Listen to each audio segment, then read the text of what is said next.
Good evening, everybody, and a very warm welcome to all of you.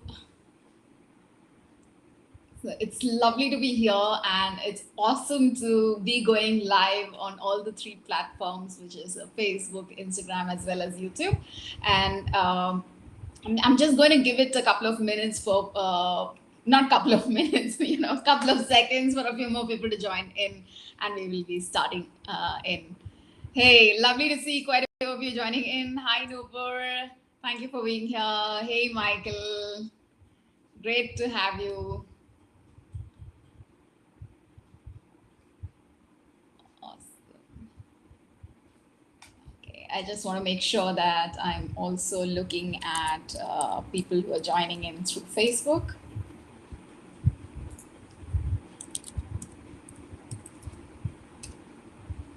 So we have a very exciting topic today, which is about mid-career crisis. Okay, so many of you may have heard about midlife crisis, and some of you have probably also heard about mid-career crisis. So, and you may also be wondering if there is an overlap between the two. So let me straight away answer that question that you may have on your mind. Yes, there is an overlap between the two, which is midlife crisis as well as mid-career crisis. Okay, so let me jump right into it, into the topic, and let's look at what is mid-career crisis.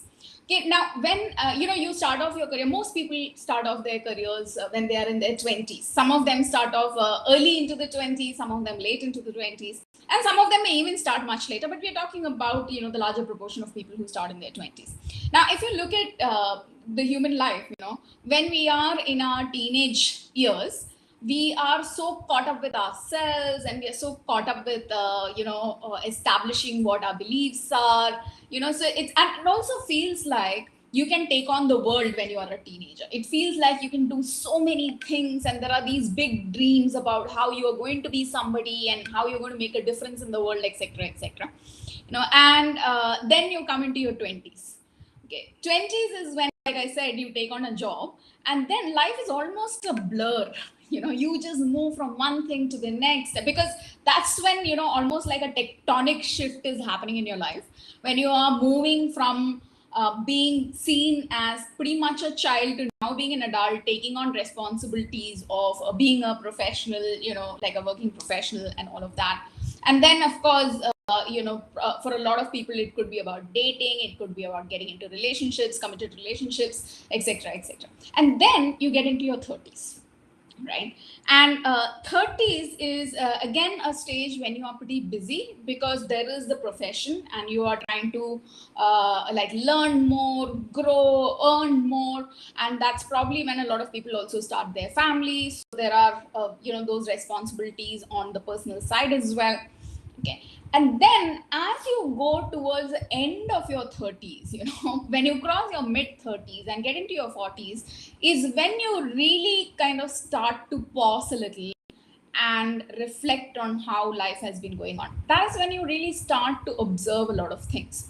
So one of the biggest changes that happens from the time that you are in your 20s and early 30s to when you are in your late 30s and 40s is that from being outer focused to now you start being inner focused. And that is when you start experiencing what is referred to as a midlife crisis, which then starts reflecting in mid-career crisis.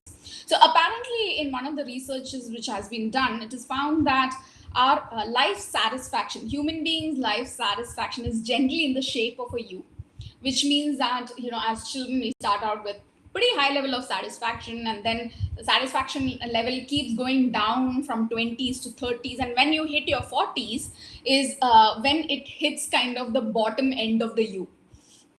Okay, and it's not because 40s is a bad phase or the 30s is a bad phase, and we'll come to that also, why this happens. but it's kind of you're looking back at your life and thinking about all the things that you wanted to do, all the kind of dreams and ambitions that you had, the way you expected life to go, versus how life is looking right now. Okay, now from a career perspective, a lot of times what happens is when we are in our teenage years, when we are in our 20s, Our complete focus is on following a certain script, which we have most of us have understood is something that needs to be followed. A script, life script, which we expected to follow. We don't question that too much. So the life script is about, you need to learn something, you need to figure out what kind of a career you want to pursue, then you need to really go after it and get into something, and something which is approved of by most other people around you. And at that stage in our lives, we are looking for a lot of approval. And it's not because we are not strong enough, it's not because we are not independent enough, it's because as human beings, we are wired to seek approval and acceptance from other human beings in our circles, right? But it's only when we kind of go into our late 30s and 40s that we start thinking about, okay, I've done a lot of things which I thought were the right things to do, which it seemed like I didn't have too much of a choice, but right now I'm here, and is this how I wanted life to be? And that actually, you see the exact same thing happening in your career as well, where you kind of pause and you look at your work, you look at your day-to-day life at work, and you think, is this where I really wanted to be? Okay, so let's also look at what may be some of the signs that you may be dealing with a mid-career crisis. So let me quickly say hello to some of you who are here. Hi Priyanka, good to have you here. Hey Dennis, hi Chetna, uh, lovely. Hi Jane, awesome. Yeah, thank you so much, people, for being here. So what are some of the signs that you may be dealing with a mid-career crisis? One of the signs that you may be dealing with a mid-career crisis is that despite the fact, for many of us, despite the fact that we may be doing well at work, earning a salary that we think is a good salary, having a designation which we think is a great designation to have, and other people look at us and say that, hey, you're doing really well in life, and having a lifestyle that we want to do. And yet, despite all that happening, there is a sense of dissatisfaction. There is this nagging feeling that, I don't know, I mean, life is not going the way I thought it would go, or something is not right, and you're not able to put your finger to it. Okay. The other thing that can happen is that you are at the stage in your late 30s or 40s, and you're thinking that, I didn't quite grow in my career the way I expected to grow. This is not how I wanted it to be. I wanted to be doing better things. I wanted to be earning more. I wanted to be in a different kind of position, but that's not where I am, right? Some of the signs that you will see, along with these feelings is, one would be that you start feeling stressed on Sundays. Okay, so Sunday afternoon onwards, you start feeling irritated. You're kind of snapping at people, and there is this whole sense of restlessness, because at the back of your mind there is this idea that, oh, Monday is going to come back again and I have to go back to work. So you really don't look forward to your work. Okay, the other sign is that you not wanting to talk about your work. Okay, so when you are socializing, when you're meeting your friends, when you are talking to your family, you don't like it when family members bring up the subject of your work, or when your friends want to get a little deeper into the kind of work that you do, because it's not something that you are very passionate about, and it doesn't give you much energy to talk about that. So you kind of gloss over that topic and you move on. Okay, another sign could be that you've been noticing the sense of apathy that you experience. Apathy is when the projects, the work, the tasks that really used to excite you and energize you don't excite you anymore. You don't want to be, earlier you wanted to take on more responsibility, you wanted to lead certain things, and you wanted to go in early into the office, you wanted to come out late out of the office, but now everything feels like a chore. It's like, okay, another project has come. So if you are starting to experience that kind of an apathy, that could be a sign that you are dealing with mid-career crisis. Okay, and another is jealousy. Yeah, so if you are starting to experience a form of envy, sometimes this envy is something that we may acknowledge to ourselves, and sometimes we may not be able to acknowledge that to ourselves, wherein we look at people who may be friends, or people in the outer circle or inner circle, who seem to be doing work that they really love. seem to be doing work that they find meaningful. Because in late 30s and 40s, one of the things that becomes quite obvious to most of us is that I want to be doing something that is meaningful. And what do I mean by the word meaningful? Meaningful is when I'm actually making a difference. The work that I'm doing is making a real difference to somebody. It is of value to somebody, and it is not just about generating money. And money, it's not that money is not important. In mid-career crisis, sometimes it can be. One of the feelings can also be that, I've already spent 15, 20 years in a particular career, and I'm not even earning the amount I thought I would be earning by this point of time. Right. So these are some of the signs that you may be dealing with mid-career crisis. And that brings us to the question as to how do we deal with this? Okay, so one of the first things to keep in mind is when we are looking back at at how life has gone and the kind of decisions that we have taken, we may experience some amount of regret. For example, if somebody wanted to be a doctor, and then they got into I don't know, they went on to become an architecture because that was the easier thing to do, or that's what the preference of the family was, or not. I remember one of my friends telling me that I would have loved to be a doctor, but nobody in my family was there to really advise me about how to go about choosing a career, or what kind of things I could do. And or sometimes it is that you wanted to be a singer, or something else of the kind, and then you had people who thought that that was very impractical, and those are the kind of things that you shouldn't be doing, and it feels like you are not able to go back to. So it's like those big opportunities lost is a thought that comes to your mind. But in reality, as we are going through the stages of 20s or 30s, many of the decisions that we make, they are not very easy or absolute decisions.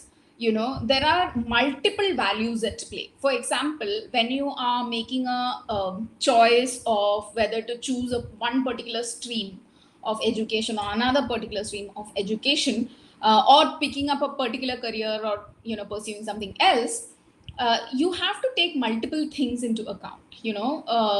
For example, it may be that, okay, if I want to be close to my family, then it makes sense for me to actually take up this particular career. If I want to be spending or earning a certain amount of money, then so you may have had almost conflicting, they're not conflicting values, but different values, and you had to make that choice between, okay, what do I give more importance to? And it may not have been a very easy choice. Okay, so one of the first things that you want to do is make a distinction between thinking that, oh, that was so disappointing, that was a mistake that I made, versus having a regret. Because you can have made choices which are not mistakes and yet feel a sense of regret towards them, and that's okay. But just because you feel regret, if you start looking at all of your decisions as bad ones or as mistakes, okay, then it's going to cause you a lot more suffering than it would otherwise. It's not going to help you. Okay, so be kind to yourself, be realistic in looking back at some of the decisions that you've taken, and reminding yourself that you had to give value to certain things, and these were not absolute decisions that you could take easily, and they were difficult decisions for you to take, and you did the best that you could given the circumstances at that point of time. The second thing to remember is also to reframe the entire story that you're telling yourself. For example, if you're saying, oh, this is not where I wanted to be, and I wish I had taken up another career, but also remember that whatever choice you made, your life has had a lot of events happening throughout.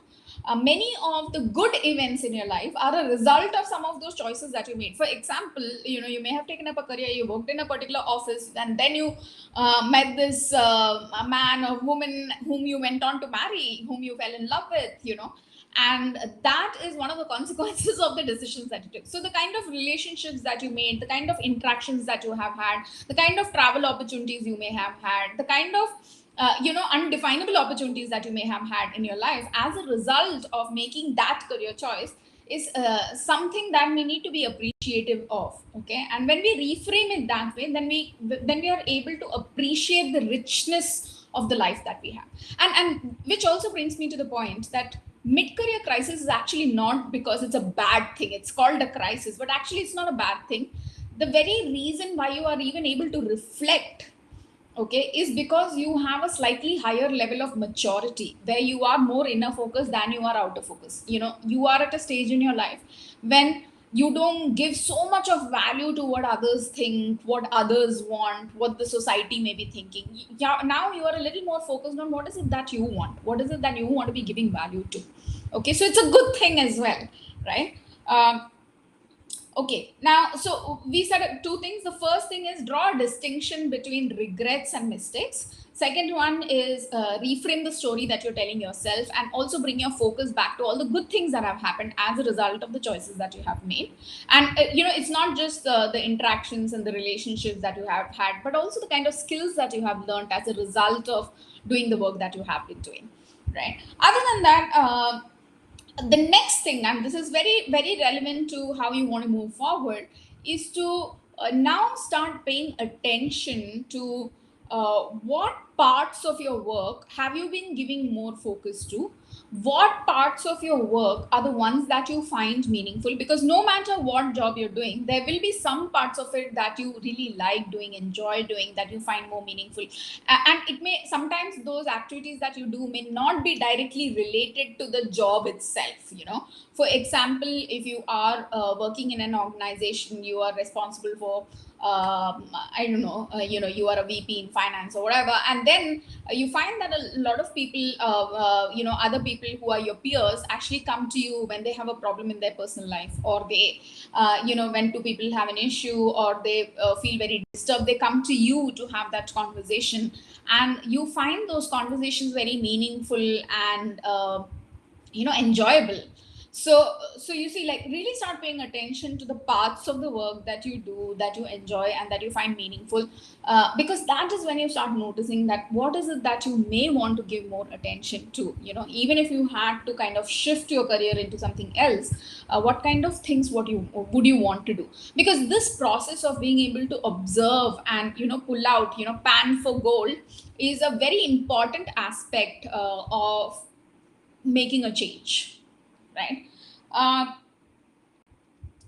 yeah, and the last but not the least, when I say something like pay attention to the parts of your work that you really enjoy, it sounds very easy, but actually in practicality it is not very easy to do. And you may be wondering why. Why it is not easy to do is because most of us are so accustomed to being action oriented. Task after task, task after task. ये करो, वो करो. दूसरा project आ गया, ये project आ गया. अब इसको task दे दो.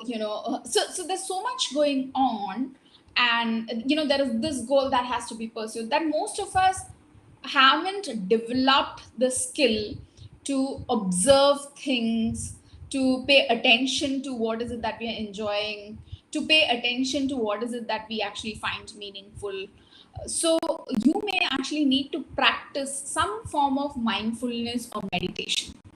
Okay, so because when you practice mindfulness and meditation, you start realizing the level to which your mind is constantly distracted.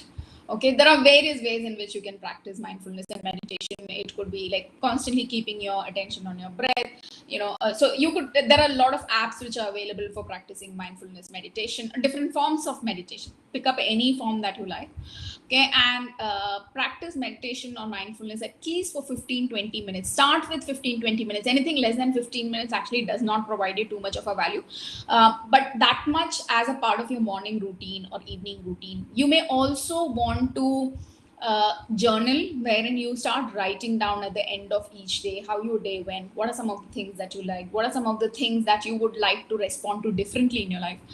And these are some ways in which you can start addressing the issues which are bothering you. You can start becoming more aware of what is it that you want to be doing more.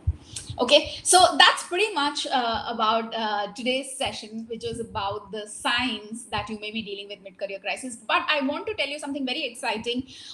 In the beginning of August, so 9th of January, I'm planning to do a workshop which is career clarity. Okay, so it's called the Career Clarity Boot Camp. I'm looking at a 7-day program, about 1.5 hours each day. So, in case you are interested in being part of that, I haven't yet chalked out all the details, but I will be coming live here, for a few more days at a stretch. So, do join me here, and I will be sharing the details as we go along. So, if this is something that interests you and you'd like to know more about it when I have decided what it is, do put in a comment, and I make sure that you get the details of it.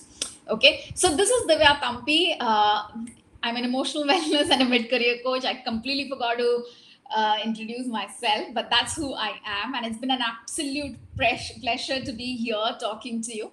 I haven't seen any questions. Uh, Lovely.